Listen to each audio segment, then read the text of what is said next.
ഇതര മതസ്ഥരെ ബോധപൂർവം അന്യവൽക്കരിക്കുന്ന, അവരുടെ രാജ്യസ്നേഹം ചോദ്യം ചെയ്യുന്ന, അല്ലെങ്കിൽ അവരുടെ കൂറ് വീണ്ടും വീണ്ടും തെളിയിക്കേണ്ട ഒരവസ്ഥയിലേക്ക് പോകുന്ന ഒരു ഭരണകൂട സംവിധാനമാണിന്ന് നമ്മുടെ രാജ്യത്തുള്ളത്. പക്ഷേ ഇവിടെ മുസ്ലിങ്ങളെ ഓർമ്മിപ്പിക്കാനുള്ള ഒരേ ഒരു കാര്യം, ഒരുപക്ഷെ ഇന്നും നമ്മുടെ രാജ്യത്തിൻ്റെ പ്രധാനമന്ത്രി പതാക ഉയർത്താറുള്ള ചെങ്കോട്ട, അത് ഈ മുഗളരുടെ സംഭാവനയാണെന്ന് നമുക്കറിയാം. ഒരു കാലഘട്ടത്തിൽ ഈ രാജ്യത്തിൻ്റെ സാമ്പത്തികാവസ്ഥ ഗ്ലോബൽ എക്കോണമിയുടെ 25% വളർത്തിയത് ഇവിടെയുള്ള മുഗളരായിരുന്നു. എന്നാൽ പാശ്ചാത്യരെന്തു ചെയ്തു എന്നുകൂടെ നമ്മൾ മനസ്സിലാക്കണം. അപ്പോൾ മാത്രമാണ്. അസ്സലാമു അലൈക്കും. വളരെ സ്നേഹം നിറഞ്ഞ സഹോദരങ്ങളെ, സ്വാതന്ത്ര്യത്തിൻ്റെ 80ാമത് സുദിനം കടന്നു വരികയാണ്. ചില സ്വാതന്ത്ര്യത്തെക്കുറിച്ചുള്ള ചില ചിന്തകൾ പങ്കുവയ്ക്കുക എന്നതാണ് ഇന്നത്തെ ഈ ഒരു പ്രഭാഷണത്തിലൂടെ ഉദ്ദേശിക്കുന്നത്. നമ്മുടെ രാഷ്ട്രപിതാവായിരുന്ന, അല്ലെങ്കിൽ രാഷ്ട്രപിതാവായ മഹാത്മാഗാന്ധിയോട് ഒരു വിദേശ പത്രപ്രവർത്തകൻ ഒരിക്കൽ ചോദിച്ചു, എന്തിനാണ് ഇന്ത്യക്ക് സ്വാതന്ത്ര്യം, അല്ലെങ്കിൽ എന്തിനാണ് ഇന്ത്യക്ക് ഒരു ജനാധിപത്യ ഭരണകൂടം? ഗാന്ധിജി അതിന് പറഞ്ഞ ഉത്തരം, it is to wipe the tears from the eyes of the common man എന്നാണ്. സാധാരണക്കാരായ ജനങ്ങളുടെ കണ്ണുനീർ തുടക്കുന്നതിന് എന്നാണ്.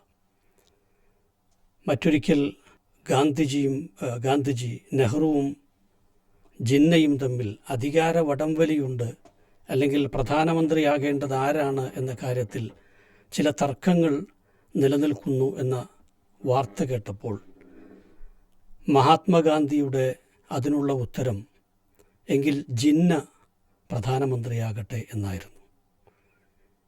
രണ്ട് പ്രധാനപ്പെട്ട സങ്കല്പനങ്ങൾ ഇതിനകത്തുണ്ട്. ഒന്ന്, നമ്മൾക്കെന്തിനാണ് സ്വാതന്ത്ര്യം എന്ന ചോദ്യത്തിന് അത് രാജ്യത്തിലെ ഏറ്റവും പാവപ്പെട്ടവൻ്റെ പുരോഗതിക്ക് വേണ്ടിയാണ് എന്നുള്ള ഉത്തരം. രണ്ടാമതായി, ഈ രാജ്യത്ത് വിവിധ മതവിഭാഗങ്ങൾ, ജനവിഭാഗങ്ങൾ തമ്മിൽ ഏതു തരത്തിലുള്ള പ്രശ്നങ്ങളുണ്ടാകുമ്പോഴും അതിൽ ഇൻക്ലൂസീവ്നെസ് എന്ന ആശയം നഷ്ടപ്പെട്ടു പോകരുത് എന്നുള്ളത്. ഇതാണ് സ്വാതന്ത്ര്യത്തിൻ്റെ സാക്ഷാത്കാരമായി മഹാത്മാഗാന്ധി കണ്ടത്, അല്ലെങ്കിൽ സ്വാതന്ത്ര്യത്തെക്കുറിച്ചുള്ള ഗാന്ധിയൻ സങ്കല്പത്തിൻ്റെ ഒരാകത്തുകയാണ് ഇതെന്ന് പറയാം. ഇന്ന് 19 വർഷമാകുമ്പോൾ നമ്മൾ പുരോഗതിയുടെ പല അളവുകോലുകൾ ഉപയോഗിച്ചും രാഷ്ട്രത്തിൻ്റെ പുരോഗതി അളക്കാറുണ്ട്.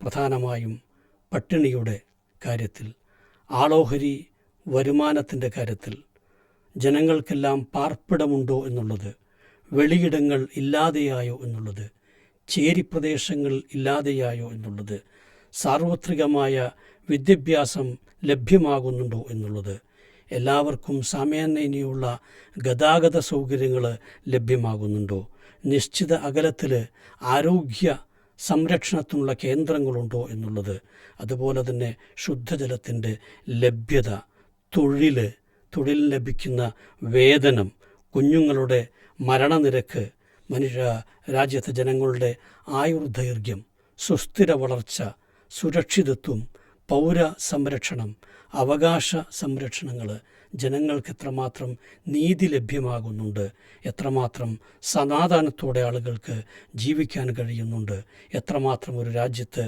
മതസ്വാതന്ത്ര്യം നിലനിൽക്കുന്നുണ്ട്. ഇങ്ങനെ ധാരാളം ഇൻഡിക്കേറ്റേഴ്സ് വെച്ചുകൊണ്ട് നമ്മൾ പുരോഗതിയെ അളക്കാറുണ്ട്.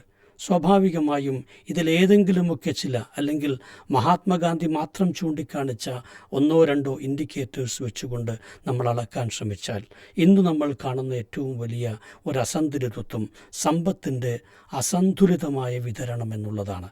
മറ്റൊരർത്ഥത്തിൽ നമ്മുടെ രാജ്യത്ത് അതിസമ്പന്നന്മാരുടെ വളർച്ച, വിഭവങ്ങൾ ചിലർക്കു മാത്രമായി വീതിച്ചു നൽകപ്പെടുന്നത്, മറ്റു ചിലവർ അവഗണിക്കപ്പെടുന്നു എന്നുള്ളത്. കേവലം 10 വർഷങ്ങൾ കൊണ്ടാണ് ചിലർ 500% സാമ്പത്തിക വളർച്ച നേടിയത്.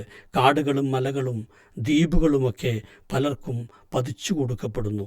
മറുഭാഗത്താകട്ടെ അനധികൃതമായ കുടിയേറ്റത്തിൻ്റെ പേരിൽ തങ്ങളുടെ പാർപ്പിടങ്ങളും കിടപ്പാടങ്ങളും തൊഴിലുമൊക്കെ ബുൾഡോസർ വെച്ച് നിരത്തപ്പെടുന്ന ഒരു അവസ്ഥ, വർദ്ധിച്ചു വരുന്ന ആക്രമങ്ങൾ, വിദ്വേഷ പ്രചരണങ്ങൾ, മതപരമായ വിവേചനങ്ങൾ, ഭരണകൂടത്തിൻ്റേതായിട്ടുള്ള വിവേചനപരമായ ഇടപെടലുകൾ അല്ലെങ്കിൽ പക്ഷം പിടിക്കലുകൾ, കോടതികളുടെ നിസ്സംഗത, നിയമരാഹിത്യം, ഇതെല്ലാം തന്നെ നമ്മൾ കണ്ടുകൊണ്ടിരിക്കുകയാണ്.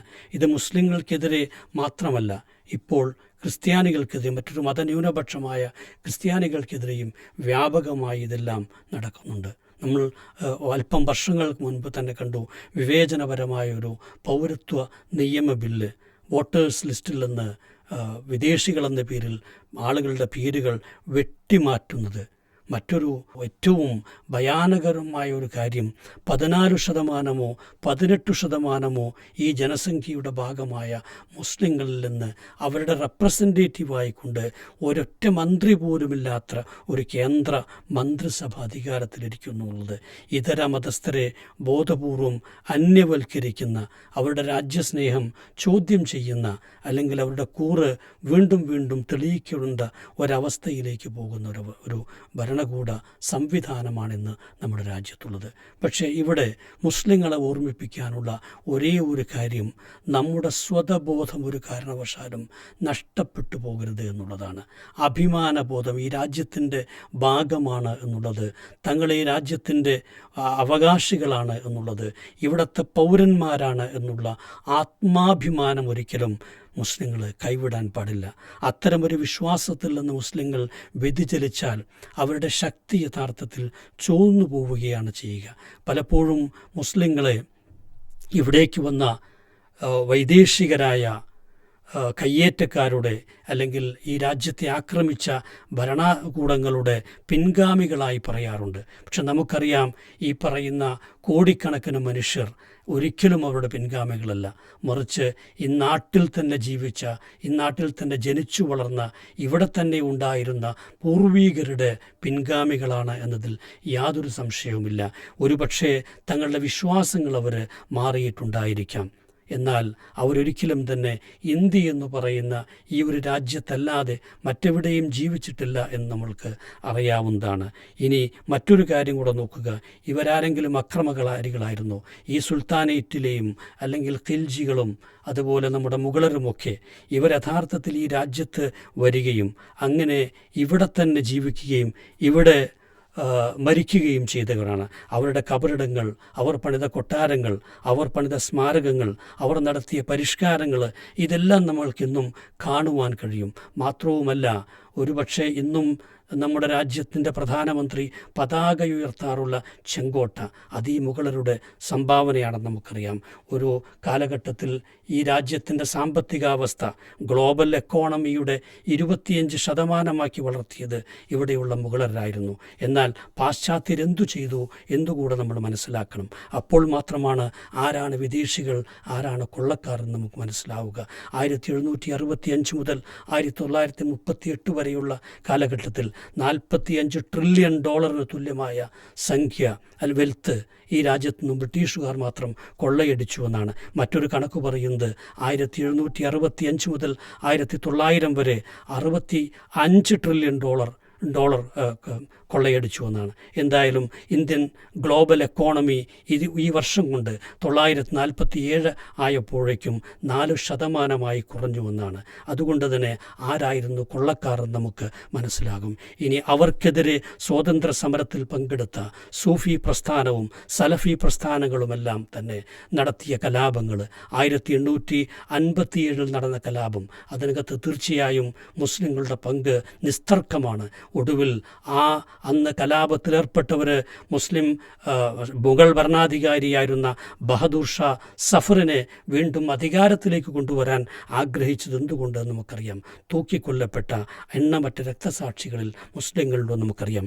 ഡൽഹിയിലെ സ്മാരക ഫലകം ഇതിന് സാക്ഷ്യമായി ഇന്നും നിൽക്കുന്നുണ്ട്. ഇതെല്ലാം തമസ്കരിക്കാനുള്ള ശ്രമമാണ് ഇപ്പോൾ നടക്കുന്നത്. എല്ലാ രംഗത്തും ഇന്ത്യയെ കെട്ടിപ്പടുക്കാൻ, ഇന്ത്യയിൽ സമാധാനം നിലനിർത്താൻ ഒരു രാഷ്ട്രമെന്ന എന്ന നിലയിൽ ഇതിൻ്റെ കെട്ടുറപ്പിന് വേണ്ടി മുസ്ലിങ്ങളുടെ പരിശ്രമം ചോദ്യം ചെയ്യുവാൻ കഴിയുകയില്ല.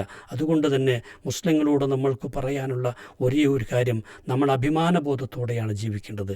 ഈ രാജ്യത്തിൻ്റെ പൗരന്മാരാണെന്നതിനുള്ള ആത്മാഭിമാനം ഒരു കാരണവശാലും കൈവിടരുത്. ഇവിടുത്തെ വർഗീയതയ്ക്കോ വിഭജനത്തോ ഈ കൊള്ളയ്ക്കോ ഒരിറ്റും കൂട്ടുനിൽക്കുകയില്ല എന്നുള്ളതായിരിക്കണം നമ്മുടെ സന്ദേശം. അതോടൊപ്പം തന്നെ ഇതിൻ്റെ സെക്യുലർ സ്വഭാവം സംരക്ഷിക്കുവാൻ വേണ്ടിയുള്ള പരിശ്രമങ്ങൾ നമ്മൾ ഭാഗമാക്കുക. നമ്മൾ ഈ രാജ്യത്തിൻ്റെ പൗരന്മാരാണെന്നുള്ള ബോധം കൈവിടാതിരിക്കുക. അസ്സലാമു അലൈക്കും വറഹ്മത്തുള്ളാഹി വബറകാതുഹു.